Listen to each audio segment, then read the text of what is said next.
పుట్టేవాళ్ళు తక్కువైపోయారు, చనిపోయే వాళ్ళు ఎక్కువైపోయారు. ఫలితంగా చైనాలో కొన్నేళ్లుగా జనాభా క్షీణిస్తూ వస్తోంది. అక్కడ జననాల రేటు రికార్డు స్థాయిలో పడిపోయింది. గ్రాండ్ ఓల్డ్ చైనా ఇప్పుడు ఓల్డ్ పీపుల్కి గ్రాండ్గా మారుతోందా? జిన్పింగ్ ప్రభుత్వం ఎన్ని ప్రోత్సాహకాలు ప్రకటించినా పరిస్థితులు మార్పు ఎందుకు రావట్లేదు?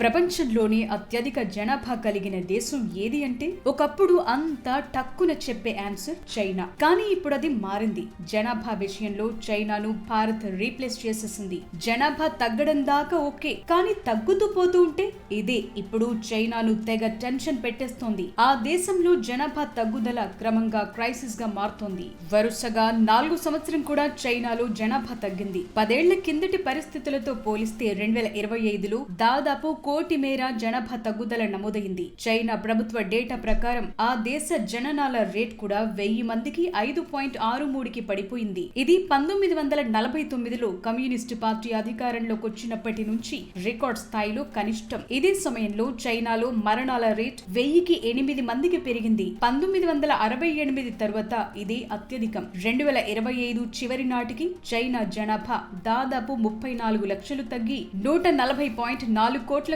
చేరుకుంది. చైనాలో గతేడాది 79,20,000 మంది శిశువులు జన్మించారు. 2024తో పోలిస్తే 16 లక్షల మేర తగ్గింది. గతేడాది చైనాలో 1,13,00,000 మంది చనిపోయారు. గడచిన 5 దశాబ్దాల్లో ఇదే అత్యధికం.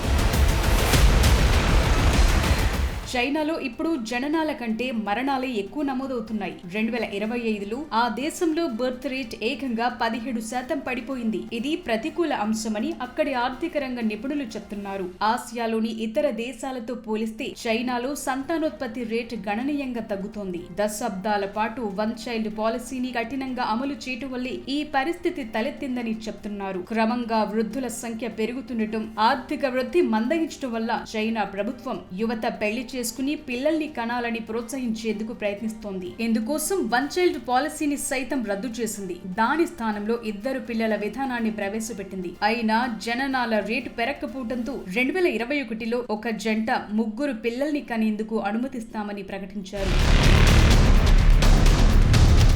కొన్నేళ్లుగా చైనాలో పెళ్లిళ్ల సంఖ్యలోనూ భారీగా తగ్గుదల నమోదవుతోంది. 2024లో దేశవ్యాప్తంగా జరిగిన పెళ్లిళ్లు 61 లక్షలు మాత్రమే. 2023తో పోలిస్తే 20% తగ్గాయి. గత 45 ఏళ్లలో ఇది అత్యల్పం కూడా. చైనా వ్యాప్తంగా 10 ఏళ్లుగా పెళ్లిళ్ల సంఖ్య తగ్గుతూనే వస్తోంది. 2025లో మాత్రం చైనాలో పెళ్లిళ్ల సంఖ్యలో 8% పెరుగుదల నమోదైంది. చైనాలో జననాలు భారీగా తగ్గటానికి మరో వింత రీజన్ తెర మీదకొచ్చింది. అదే స్నేక్ ఇయర్. చైనా క్యాలెండర్ ప్రకారం 2025 వుడ్ స్నేక్ నామ సంవత్సరం. ఇలా సంవత్సరాలకు జంతువుల పేర్లు పెట్టడం 1000 ఏళ్ల నాటి సంప్రదాయం. 12 ఏళ్లకు 12 జంతువుల పేర్లుంటాయి. అలా పాము పేరిట వచ్చే ఏడాదిలో పిల్లల్ని కనేందుకు అనువైంది కాదనేది చైనీయుల నమ్మకం. ఈ కారణంగా 2025లో జననాల రేటు బాగా తగ్గిందని విశ్లేషకులు అభిప్రాయపడుతున్నారు. మరీ ముఖ్యంగా వృద్ధుల సంఖ్య పెరిగిపోతుండటం చైనా నాయకత్వాన్ని ఆందోళనకు గురి చేస్తోంది. అక్కడ వృద్ధుల సంఖ్య 32 కోట్లు దాటేసి చాలా కాలమైంది. మొత్తం జనాభాలో ఇది 23%. ఏళ్లు గడుస్తున్న కొద్దీ వృద్ధుల సంఖ్య ప్రతి ఏటా పెరుగుతూనే వస్తోంది. ఇదే సమయంలో పనిచేసే వయసు వారి సంఖ్యలోనూ తగ్గుదల నమోదవుతోంది. 2035 నాటికి చైనాలో వృద్ధుల సంఖ్య 40 కోట్లు దాటుతుందని అంచనాలున్నాయి. కార్మికుల లభ్యత భారీగా తగ్గుతుండటంతో రిటైర్మెంట్ వయసుని పురుషులకు 63 ఏళ్లకు, మహిళలకు 58 ఏళ్లకు పెంచేసింది చైనా ప్రభుత్వం. ఏదేవైనా చైనా జనాభా తగ్గుముఖం పడుతూనే ఉంటుందని ఐక్యరాజ్య సమితి నిపుణులు అంచనా వేస్తున్నారు. దశాబ్దాల పాటు ప్రపంచంలోనే అత్యధిక జనాభా కలిగిన దేశంగా ఉన్న చైనా ఇప్పుడిలా పాపులేషన్ క్రైసిస్ లో ఇరుక్కోవటం ప్రపంచాన్ని ఆశ్చర్యపరుస్తోంది. తగ్గుతున్న జనాభా ప్రపంచంలోని 2వ అతిపెద్ద ఆర్థిక వ్యవస్థపై ఆర్థిక, సామాజిక ప్రభావం చూపుతుంది. ఇప్పటికే శ్రామిక శక్తి తగ్గిపోయింది. దాంతో డబ్బు ఖర్చు పెట్టడం కూడా తగ్గిపోతుంది. చాలా మంది యువకులు తమ తల్లిదండ్రుల నుంచి దూరంగా ఉంటున్నారు. తమను తాము చూసుకోవాల్సిన వారు, ప్రభుత్వ చెల్లింపులపై ఆధారపడాల్సిన వృద్ధుల సంఖ్య కూడా పెరుగుతోంది. మరోవైపు పెన్షన్ ఫండ్ సైతం క్షీణిస్తోంది. పెరుగుతున్న వృద్ధుల జనాభా సంక్షేమానికి తగినంత నిధులను సృష్టించడానికి చైనా దగ్గర తగిన సమయం కూడా లేదని చెప్తున్నారు. జనాభా నియంత్రణ కోసం దశాబ్దాల పాటు చైనా అనుసరించిన రూల్స్ వన్ చైల్డ్ పాలసీనే. ఈ పరిస్థితి కారణమనే వాదన బలంగా వినిపిస్తోంది. ఒక్కరికంటే ఎక్కువ మందిని కనేందుకు వీల్లేదనే నిబంధనని 1980 నుంచి డ్రాగన్ ప్రభుత్వం అత్యంత కఠినంగా అమలు చేసింది.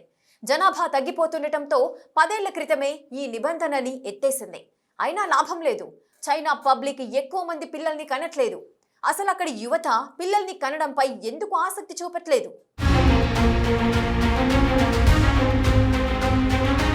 ప్రపంచాన్ని శాసించాలనుకుంటున్న చైనాకు సొంత జనాభాని కంటి మీద కునుకు లేకుండా చేస్తోంది. పీపుల్స్ రిపబ్లిక్ ఆఫ్ చైనా ఏర్పడినప్పటి నుంచి ఎన్నడూ లేనంతగా జననాల రేటు పడిపోయింది. 4 ఏళ్లుగా జననాల కంటే మరణాల సంఖ్య కోట్లలో ఉంటుండడం బీజింగ్ ని వణికిస్తోంది. పిల్లల్ని కనటం దేశభక్తి అని జిన్పింగ్ పిలుపునిచ్చిన కండోమ్లపై ఏకంగా 13% పన్ను వేసి పడగొట్టిన చైనా యువత మాత్రం పెళ్లిళ్లు చేసుకుని పిల్లల్ని కని వారిని పెంచడం తమ వల్ల కాదని, ఆర్థికంగా బలంగా లేమని చెప్పేస్తున్నారు. ఫలితంగా ప్రపంచంలోనే అత్యధిక జనాభా కలిగిన దేశంగా దశాబ్దాల పాటు వెలుగొందిన డ్రాగన్ కంట్రీ ఇప్పుడు తన ఉనికిని కాపాడుకునేందుకు తీవ్రంగా పోరాడుతోంది. 1949 తర్వాత ఎన్నడూ లేనంతగా జననాల రేట్ పడిపోవడంతో జనాభా సంక్షోభం ముదురుతోంది.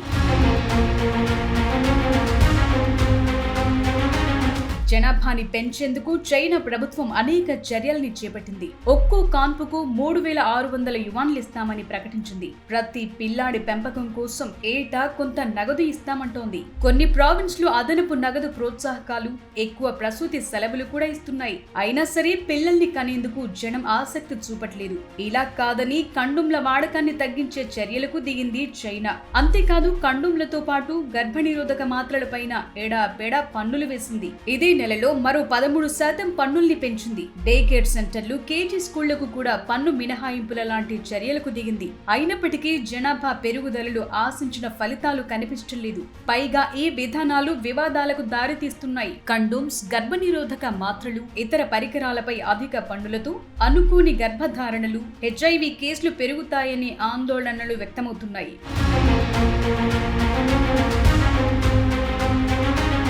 ఏ దేశంలోనైనా జనాభా పెరగాలంటే మహిళల సగటు సంతాన సాఫల్య రేట్ 2.1 కంటే మించి ఉండాలి. కానీ చైనాలో 2020 నాటికే 1.3కి తగ్గిపోయింది. ఇప్పుడు ప్రపంచంలోనే అత్యల్ప సంతానోత్పత్తి రేట్ను కలిగి ఉన్న దేశాల్లో చైనా ఒకటి. దీంతో పాటు తైవాన్, సింగపూర్, సౌత్ కొరియా లాంటి తూర్పు ఆసియా దేశాల్లోనూ ఇదే ధోరణి కనిపిస్తోంది. చైనాలో జనాభా తగ్గుదల సమస్యకు ప్రధాన కారణం పిల్లల్ని కనే విషయంలో ఆసక్తి లేకపోవటమే. ఇందుకు పిల్లల పెంపకం వ్యవహారం ఖరీదుగా మారటమే కారణం. 18 ఏళ్ల దాకా చదువు, ఇతర సౌకర్యాల కల్పనకు సరాసరి $76,000 ఖర్చవుతున్నట్లు అంచనాలున్నాయి. దీనికి తోడు జీవన వ్యయం పెరగటం, భరించలేని ఒత్తిళ్ల మధ్య జనం అల్లాడిపోతున్నారు. ఈ పరిస్థితుల్లో పిల్లల్ని కని పెంచడం తమ వల్ల కాదని చైనీయులు చేతులెత్తేస్తున్నారు. చాలా మంది యూత్ అసలు పెళ్లి మాటే ఎత్తడం లేదు. వీలైనంత కాలం సింగిల్ గానే మిగిలిపోతామంటున్నారు.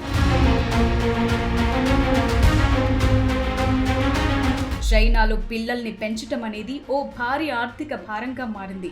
పిల్లల్ని పెంచడం అత్యంత ఖరీదైన దేశాల్లో చైనా కూడా ఒకటని రిపోర్ట్స్ చెప్తున్నాయి. పిల్లల గురించి నిత్యం ఆందోళన చెందకుండా స్వేచ్ఛాయుతమైన జీవితాన్ని గడపాలనే కోరికతో పాటు అనేక అంశాలు జననాల రేటు తగ్గటానికి కారణంగా కనిపిస్తున్నాయి. ముఖ్యంగా పనిచేసే యువశక్తి తగ్గిపోవటం చైనా ఆర్థిక వ్యవస్థకు పెను ముప్పుగా మారింది. 2035 నాటికి చైనాలో 60 ఏళ్లు పైబడిన వారి సంఖ్య 40 కోట్లకు చేరుతుందని అంచనాలున్నాయి. ఈ భారాన్ని తగ్గించుకోవటానికి చైనా ప్రభుత్వం అనేక చర్యలు చేపడుతోంది. పిల్లల్ని కనేవారికి నగదు బహుమతులు, సెలవులు ప్రకటిస్తున్నప్పటికీ పెరిగిన ఖర్చులతో పోలిస్తే అవి చాలా తక్కువనే అభిప్రాయం ప్రజల్లో ఉంది. దశాబ్దాల పాటు పిల్లల్ని ఎక్కువగా కనొద్దని కఠినంగా చెప్పిన ప్రభుత్వం ఇప్పుడు 3 పిల్లల్ని కనమని చెప్తోంది. కానీ సమాజంలో వచ్చిన మార్పులు, ఆర్థిక భారాలతో చైనా యువత పిల్లలు లేని జీవితమే సుఖమనే నిర్ణయానికి వచ్చేశారు. ఇదే పరిస్థితి కొనసాగితే భవిష్యత్తులో చైనాలో పనిచేసే